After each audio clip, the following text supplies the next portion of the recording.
हमारी आज की कहानी है कबूतर और मधुमक्खी की कहानी।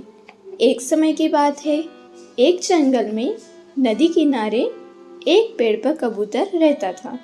उसी जंगल में एक दिन कहीं से एक मधुमक्खी भी गुजर रही थी कि अचानक से वह एक नदी में जा गिरी। उसके पंख गीले हो गए। उसने बाहर निकलने के लिए बहुत कोशिश की, लेकिन वह नहीं निकल सकी। जब उसे लगा कि वह मर जाएगी, तो उसने मदद के लिए चिल्लाना शुरू कर दिया। तभी पास के पेड़ पर बैठे कबूतर की नज़र उस पर पड़ गई। कबूतर ने उसकी मदद करने के लिए तुरंत पेड़ से उड़ान भर ली। कबूतर ने मधुमक्खी को बचाने के लिए एक तरकीब सोची। कबूतर ने एक पत्ते को अपनी चोंच पर पकड़ा और उसे नदी में गिरा दिया। वह पत्ता मिलते ही मधुमक्खी उस पर बैठ गई। थोड़ी ही देर में उसके पंख सूख चुके थे।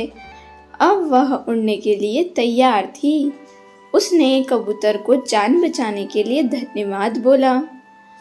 उसके बाद मधुमक्खी वहाँ से उड़कर चली गई। इस बात को कई दिन बीत चुके थे। एक दिन वहीं कबूतर गहरी नींद में सो रहा था और तभी एक लड़का उस पर गुलेल से निशाना लगा रहा था। कबूतर गहरी नींद में था, इसलिए वह इस बात से अनजान था।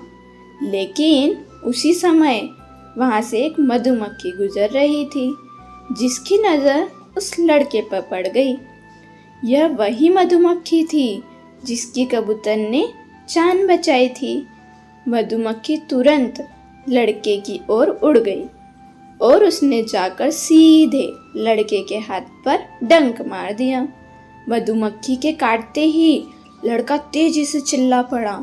उसके हाथ से गुलेल दूर जाकर गिरी। लड़के के चिल्लाने की आवाज़ सुनकर कबूतर की नींद खुल गई थी। अब वह मधुमक्खी के कारण सुरक्षित बच गया था।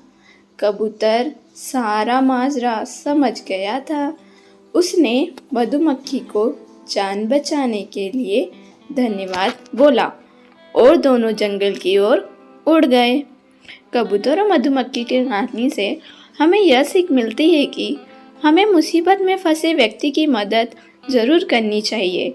इससे हमें भविष्य में इसके अच्छे परिणाम ज़रूर मिलते हैं। So please think positive and do good, and like, subscribe and share my channel.